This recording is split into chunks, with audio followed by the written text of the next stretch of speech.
This horrifying Brazilian story, reminiscent of the plot from the famous movie Parasite, shocked everyone with its inhuman cruelty and the cynical disposal of the victim's body, becoming one of the most high-profile crimes in the country. However, it's worth first recalling the events that took place 8 months prior, in 2004. Jinny was born and had lived for a long time in the state of Piauí. Her childhood was filled with suffering due to the violence she endured from an early age. In search of a better life, the 9-year-old girl left her hometown with her family. But in the new place, Jinny had to endure abuse again, this time from her stepfather, until she turned 13. It was then, while walking through the San Sebastian Fair, that Jinny met a stranger named Bernardinho, who was much older than her. The man offered Jinny a job as a waitress at a party in a local club, promising a payment of 400 reais, about $80, per shift and a position as a maid. Considering the family's difficult financial situation and her parents' demands for their daughter to bring money home, Jinny accepted the tempting offer. The very next morning, the 13-year-old girl, accompanied by Bernardinho, set off on her first work assignment. Everything seemed to be going as well as possible. But on the way, they were caught in a rainstorm, forcing them to seek shelter under a tree near a lake on the south side of the city. As soon as the rain subsided, the impatient Jinny hurried along the path by the water when she suddenly received a strong blow to the head. In a semi-conscious state, Jinny saw that the attacker was none other than Bernardinho. Having brutally beaten and raped Jinny, tying her hands with her own underwear, the man threatened to kill her. Miraculously breaking free, Jinny rushed to escape, but the only safe path was through the lake. Not knowing how to swim, she still jumped into the water and hid among the coastal thickets, listening for 20 minutes as the rapist tried in vain to find her. Finally, deciding that the victim had drowned, he left. Making sure there was no longer a threat, the beaten but alive Jinny emerged from her hiding place. Seeking help, she was afraid of running into her abuser again until she saw a police car. The officer took the 13-year-old Jinny to the station, where she told them about the crime committed by an unknown man named Bernardinho. However, Jinny asked them not to tell her parents, as she was afraid to return home, where she had endured years of abuse from her stepfather, while her mother was completely indifferent. Upon learning this, the police took Jinny away from the dysfunctional family and placed her in a boarding school. Despite the bad reputation of such institutions, life here was much better for her than all the previous 13 years. The boarding school turned out to have many children with a similar experience of violence. Jinny continued to cooperate with the police, as she had repeatedly seen Bernardinho riding his bicycle and regularly meeting his son near the school. And he, smiling, would wave at Jinny, which filled her with fear. However, law enforcement officers were in no hurry to detain the criminal.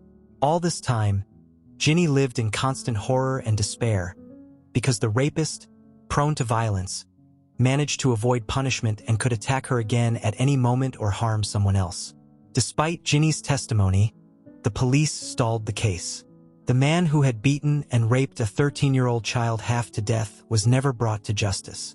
Perhaps if the police had shown more diligence and professionalism, Jinny would have remained his only victim who was lucky enough to miraculously survive.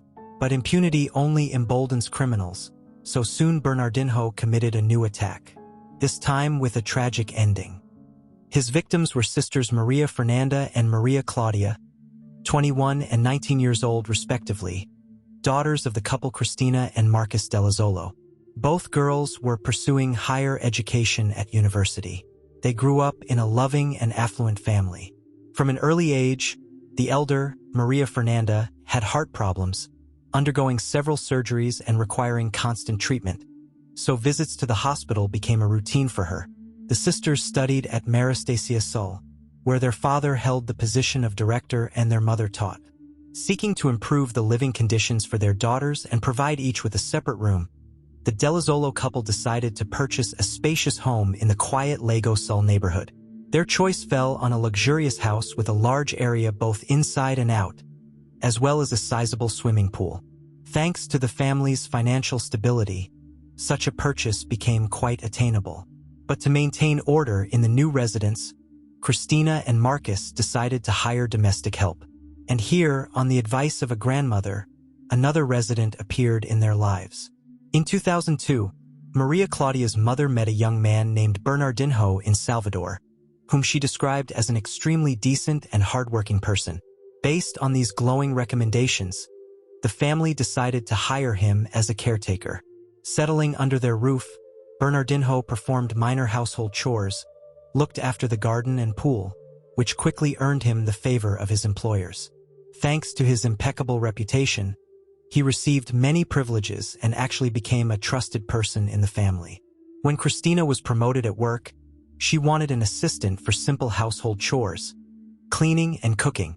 Then Bernardinho told her about his girlfriend Adriana, an extremely domestic and tidy woman who, living in poverty on the outskirts with 2 children, desperately needed a job for a better life. Despite Cristina's doubts about the ability of a mother of 2 toddlers to cope with her duties, Bernardinho's persuasiveness and the great trust in him did their job. The hostess agreed to meet the candidate. Adriana came to the meeting with her 5-year-old son. Usually, children of this age are noisy and problematic, but the boy turned out to be surprisingly sweet and calm, winning the hearts of the wealthy family. So the new housekeeper, along with her older son, settled in the employer's home, leaving the younger one with her parents. Adriana also quickly got along with the hosts. In conversations, she often complained about her difficult life, filled with cruel treatment of her and her child, emphasizing how much better she was here. Touched by the suffering of Adriana and her son, whom they accepted as their own, Cristina and Marcus, holding significant positions at the local school, decided to help the poorly educated housekeeper get a diploma. To this end, they offered Jinny to go back to school, where Marcus was the principal, promising comprehensive support. The head of the family even assured Adriana of receiving a social scholarship for the period of study, and she agreed to this proposal. Undoubtedly, the family showed genuine kindness and selflessness, making every effort to improve the housekeeper's life. The conditions provided to Bernardinho and Adriana were truly luxurious for servants. Each had their own room, and despite their romantic relationship, they slept separately, given the family's religiosity. These people received everything: a roof over their heads, respect, work, money, and assistance in obtaining an education.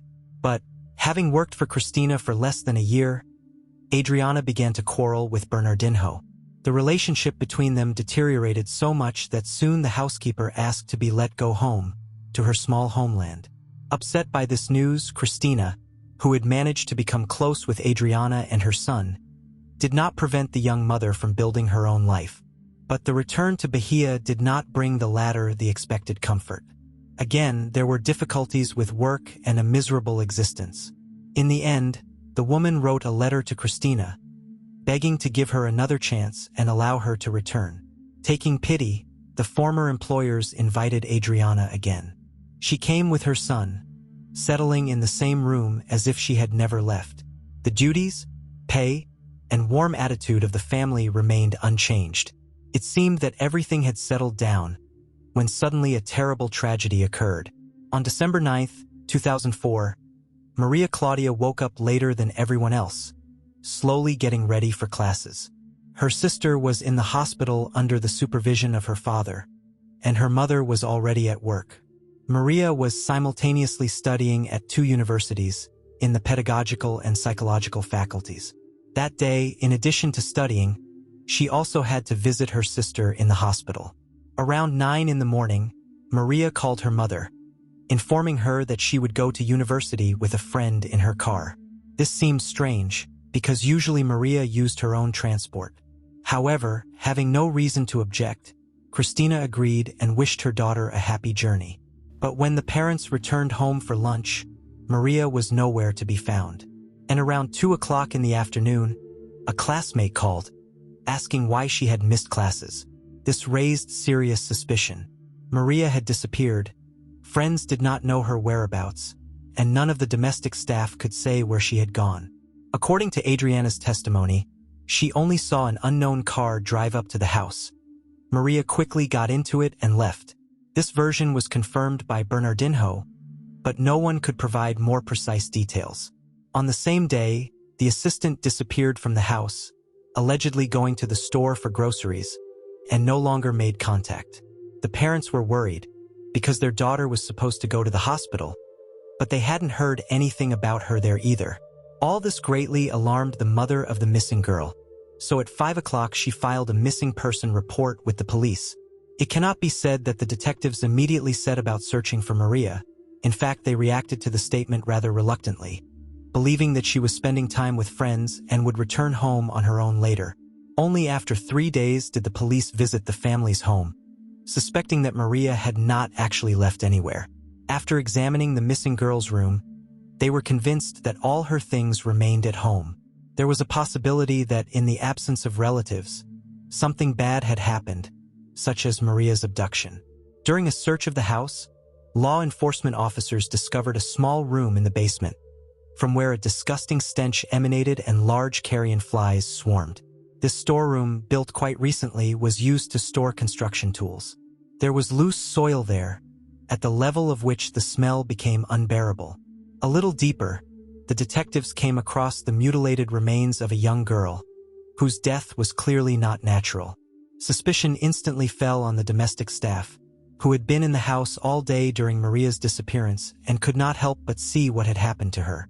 Could these people, with whom the whole family lived side by side, be capable of doing this to a girl whom they accepted as their own? The body was found naked, with a plastic bag on the head, tied around the neck. The hands were twisted behind the back. The victim had been brutally beaten. In addition, there were traces of sexual violence. Obviously, the criminal was not too concerned about hiding evidence or simply did not understand that traces of his male fluid would make it easy to identify the attacker. The detectives could not simply invite the missing girl's parents to identify her in the basement. It would be unethical. Therefore, the body was taken for identification and examination. After analysis in the forensic laboratory, it turned out that the remains belonged to Maria, and the genetic material found on her body matched the DNA of the 30-year-old household assistant Bernardinho. This is where the puzzle pieces fell into place. Bernardinho never returned after Maria's disappearance.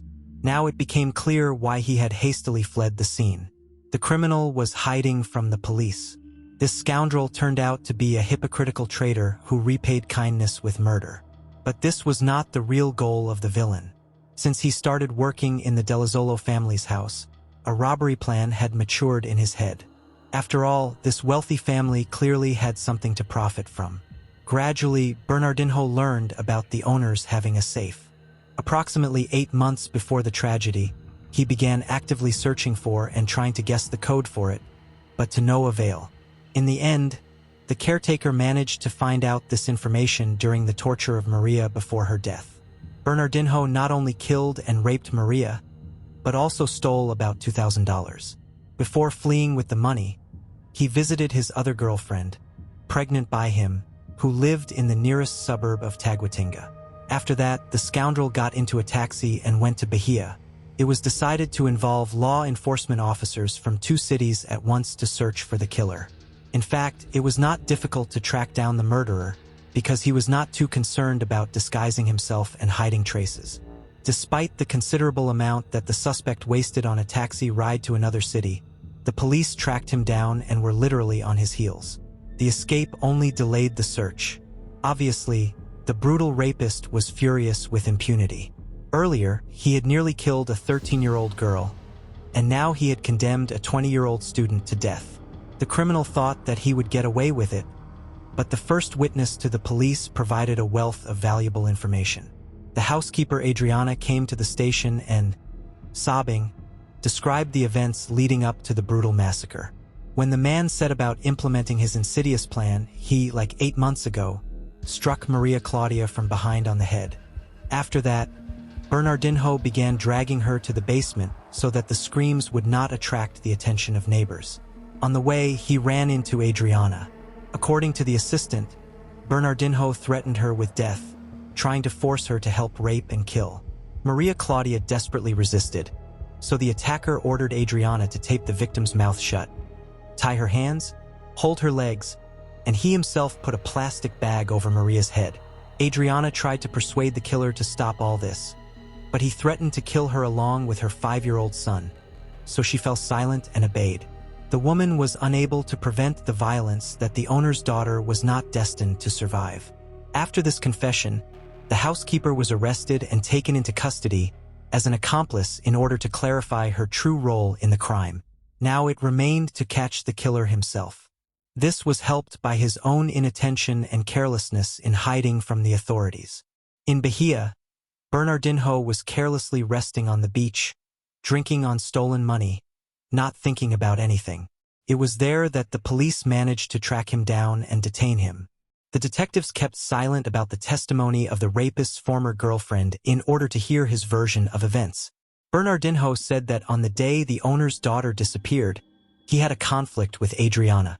Allegedly, the housekeeper was dissatisfied with the mess in the house, which he did not want to clean up. In response, Adriana harbored a grudge and decided to take revenge, so she killed the mistress's daughter. According to the man, in many ways this was caused by her jealousy. After all, Maria Claudia was beautiful and wealthy. Another version was that the housekeeper was jealous because the young lady had no children, while Adriana herself was already burdened with them and could not cope. However, his story sounded completely implausible. During cross-examination between the two main suspects, a fierce dispute broke out. Every time they spoke to the police, they began to shift the blame onto each other and change their testimony. Heated discussions arose, but it was obvious that Bernardinho was primarily involved in this bloody massacre. Later, he changed his testimony and admitted that he had acted together with Adriana. On that fateful morning, the two of them were left at home with Maria and heard that she was going to leave with a friend. Instantly, a plan of attack matured in their heads. Deciding that this was a great opportunity to settle scores with Maria and put all the blame on her friend, the servants could not miss such a chance. The assistants lured their victim into the kitchen, where Adriana pounced on the young lady and began pounding her on the head with a stick. Maria begged them to stop, but no one listened to her. Soon Maria lost consciousness, and then they immobilized her. On Adriana's instructions, Bernardinho repeatedly raped Maria in a perverted way, and then strangled her. All this time, the housekeeper helped him mock the victim, holding her down, and then they put a bag over her head to collect the blood and hid the body. Adriana thoroughly cleaned the kitchen, destroying all traces of the crime. According to him, both participants in the massacre had their own motives. For Adriana, it was envy and jealousy of the murdered woman, and for Bernardinho, it was lust for the victim and a thirst for profit. The deceased's family was shocked by the names of the killers. They could not believe that these people were capable of such a crime, because they trusted them so much. For 3 days, from the disappearance of their daughter to the discovery of her body, the parents, together with the housekeeper, prayed for Maria's safe return home. The cold-bloodedness and cynicism of the criminals was staggering. The Del Isola family could not live in the house where their daughter was killed, and moved to a new place to start over. The parents found solace in religion. Near their new home, they built a small chapel in memory of their daughter, where they prayed for her every day. Less than a year before this crime, Bernardinho had already appeared in a similar story, where a 13-year-old victim miraculously escaped death at his hands. However, it seemed that the police ignored these facts, which incredibly angered the deceased's family.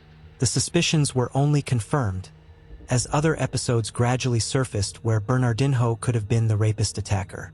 However, it was problematic to prove his involvement, since the cases were not investigated openly. For this reason, it was difficult to say for sure whether the criminal had victims before the murder of Maria Claudia and the attack on Jinny. The deeper the investigators delved into Bernardinho's biography, the more convinced they became of his guilt. The criminal history of the Del Isola family's caretaker began much earlier and with much smaller misdeeds. Bernardinho was born in 1974 and grew up in a family with 3 brothers in an atmosphere of poverty and cruelty. As a teenager, he became involved in theft, and then it began to be repeated with astonishing regularity. Bernardinho began to engage in petty theft, secretly stealing wallets on buses and on the streets. He was not properly punished for these offenses when he referred to his difficult childhood. Gradually, impunity led to the commission of more serious crimes, And now Bernardinho was caught in a serious armed robbery, which started a cycle of criminal episodes that ended with a bloody massacre of an innocent girl. By that time, he already had 4 children, and his next beloved was pregnant. Bernardinho justified his behavior by saying that he was trying to provide a decent life for himself and his children through theft. That is why he perceived the family of kind-hearted owners solely as a source of income. From the first minutes of communicating with them, he was only interested in money. However, despite obvious alarming signs, the police worked poorly. Both suspects in the murder of Maria were arrested and taken into custody for the duration of the investigation, having been charged with kidnapping, theft, rape, murder, and concealment of traces. At this time, evidence was being collected to prove their involvement in the murder, so the rules on non-disclosure of the essence of the accusation applied to them. The couple calmly waited in prison for the hearings to begin. There were no conflicts with other prisoners. The preparation of the case materials and the development of the prosecution tactics dragged on for years. Thanks to a neighbor of the Del Isola family, it was possible to find out that, on that fateful morning, Maria was already going to leave the house. She went outside in a red blouse, denim skirt, and sneakers. Maria looked very bright, so she caught the eye. Maria got into the car and was about to drive out of the garage when Bernardinho approached her and said something. After that, she got out of the car and headed into the house, from where she was no longer destined to come out alive. No girlfriend who allegedly was supposed to give Maria a ride that morning could be found. Therefore, the prosecution believed that the criminals forced the girl to lie to her mother about leaving with a friend in order to divert suspicion from themselves. During this period, numerous examinations and interrogations of probable criminals were conducted. They were interviewed by forensic psychiatrists, trying to understand what could have pushed them to a bloody massacre. In the end, it was proven that both were sane and aware of their actions. But in what state does one have to be to try to deal with 13-year-old Jinny at the age of over 30 and take the life of 20-year-old Maria?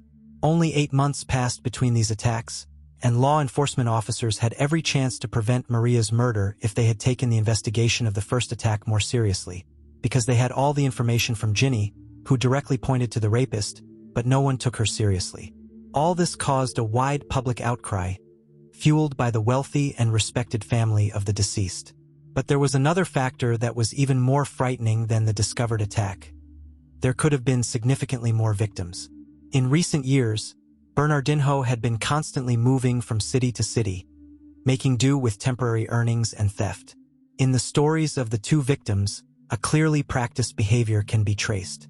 He deceived everyone and offered to go with him under one pretext or another.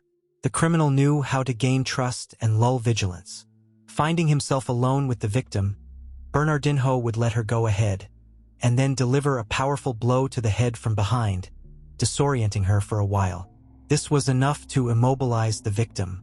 At the same time, he brutally beat the girls and always committed acts of a sexual nature. Usually, such coordinated behavior is characteristic of serial killers and maniacs who have already managed to work out the mechanism of crimes on numerous victims. However, the same Brazilian justice system prevented proving Bernardinho's probable involvement in other similar disappearances of girls in the country. Fortunately, this time the prosecution had all the trumps to put the scoundrel behind bars for a long time and seriously.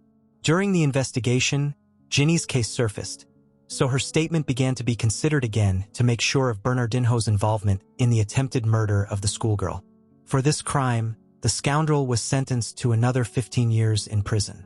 Despite everything, Bernardinho also petitioned for a semi-open regime, having served only 9 years of the assigned term. And in 2016, his request was granted. Now he works outside the prison and sleeps behind bars at night. Such cases cause a lot of controversy regarding the judicial system of Brazil, where several strange laws are in effect at once, which allow criminals to receive unreasonably lenient punishments for serious crimes. There, you can earn decades of imprisonment, but later achieve a mitigation of the sentence and an improvement in the conditions of detention, and sometimes even get released altogether. The family of the deceased was extremely dissatisfied with the sentence and the indulgences for the criminals. Maria Claudia's mother created a support fund for women and families who have become victims of violence. During the trial of the killers, they managed to collect donations of over 10,000 Brazilian reals, that is, about $2,000. Nowadays, this is not too much, but at the beginning of the 2000s, the amount was considered quite substantial. The family of the deceased gave all this money to charity. Later, a fund appeared that is now working on raising funds for those in need. In memory of their deceased daughter, the Del Isola parents named the library at the college where they once worked after her. On March 6, 2022, Maria's father passed away. He lost the battle with cancer, but he managed to become a grandfather to 2 grandchildren born to his elder daughter. Maria Fernanda followed in her parents' footsteps, creating a strong, friendly family, becoming a full-fledged member of society, despite the fact that marginals so brutally ruined their lives.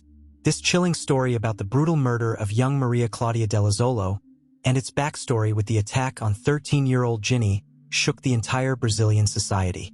It exposed not only the inhuman cruelty and insidiousness of the criminals Bernardinho and Adriana, who betrayed the trust of their benefactors, but also the serious flaws in the country's justice system. Overly lenient laws and police inaction allow murderers and rapists to avoid just punishment and go free. This case is a painful reminder of the importance of vigilance, reforming the judiciary, and supporting victims of violence. Despite the tragedy, the Del Isola family found the strength to live on, creating a fund to help victims and naming a library after Maria Claudia. Their resilience and humanity are a light in the darkness of this eerie story. If you were impressed by this story, subscribe to the Detective Brooks channel, where you will find even more fascinating and instructive criminal stories. Your support is very important. Together we can raise awareness about such crimes and seek justice.